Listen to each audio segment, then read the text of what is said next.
Yeah, so the next device we're going to just showcase here in terms of what can be done with the smart home app is the Xiaoyi Yi Small Ants intelligent camera. You're not limited to how many of these you can have in your home. I have one in my house monitoring the front door just to keep an eye on security. That's my primary reason for having it.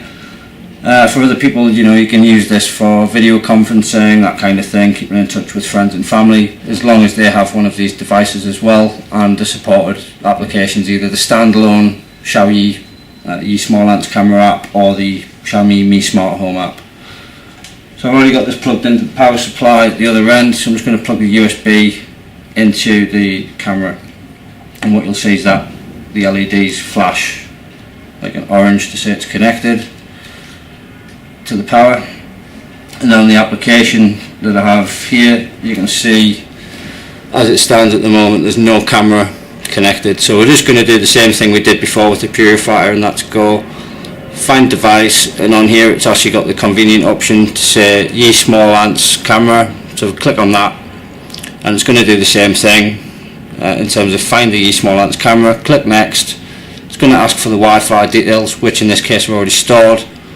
We're going to click next and go through the procedure. As I said, this procedure is exactly the same for any of the Xiaomi smart devices, so like what happened with the demo before with the air purifier, if it doesn't connect the first time, just go through the reset process and reset the device and try again. It will work, and just be patient with it really. A number of things can control it. The Wi-Fi could be congested on a wrong channel or whatever, so that's another thing to look at as well. You can change the Wi-Fi channel, try and get a better signal, and that can improve things also. So in this case it hasn't found the camera, so we're going to have to do a reset. So we'll go ahead and do that and then we'll come right back. Okay, so if you do need to reset the Yi Small Ants camera, there's a reset pin on the back of the camera, and if you look here, so in relation to the QR code, the top corner, the top left corner, there's a little pin out which hopefully you can see. You may not be able to see, but it's there anyway. You'll see it when you turn the camera around. Just either get like a toothpick in this case, or a paper clip, or the SIM card removal pin for your phone. Press that into the back for about 5 seconds and just wait for the light to go solid, which it has there, and then just release. Then just wait another couple of seconds because it's going to reinitialize the camera. You'll hear a Chinese voice coming out of the camera just saying that it's powering on. So we're just going to wait for that to happen before we go to the next step of trying to find the camera on the network through the smart home app. Okay, so you heard that there, so that means the device is now actually ready. So you can go ahead again. As I said before, we can just go up to the top right hand corner, click the plus, then click on Yi Small Ants camera, click next. It's going to ask for the Wi-Fi, so I'll just quickly put that in.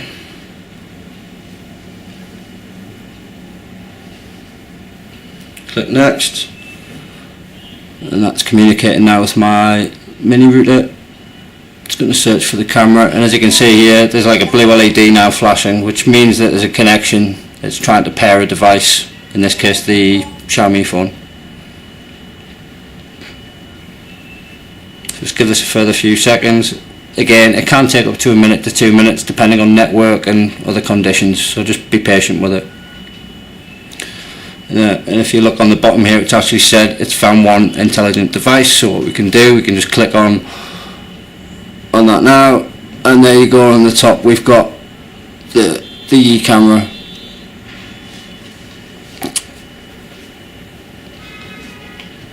and I can turn this round, show you what's going on. Have a look at me. Hello, there I am.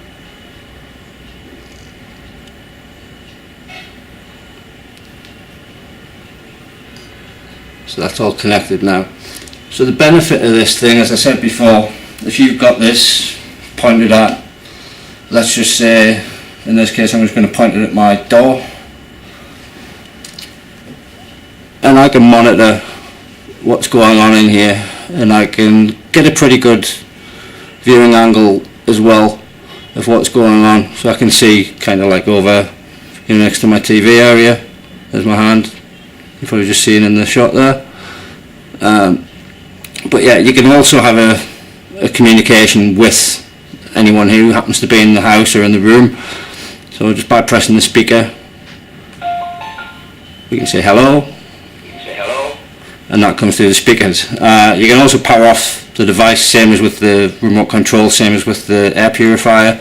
Everything's pretty much standardized in terms of how it works. You can also take camera screenshots, so if something has happened in your home or in your office and you're like, I need to get evidence of that, you can either record it or you can take a screenshot immediately and do whatever you need to do with that.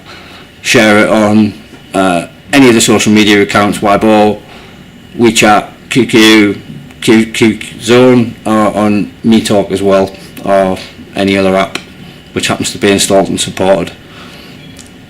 So it's really cool. As I said before, you're not limited to how many of these cameras which you have on your network.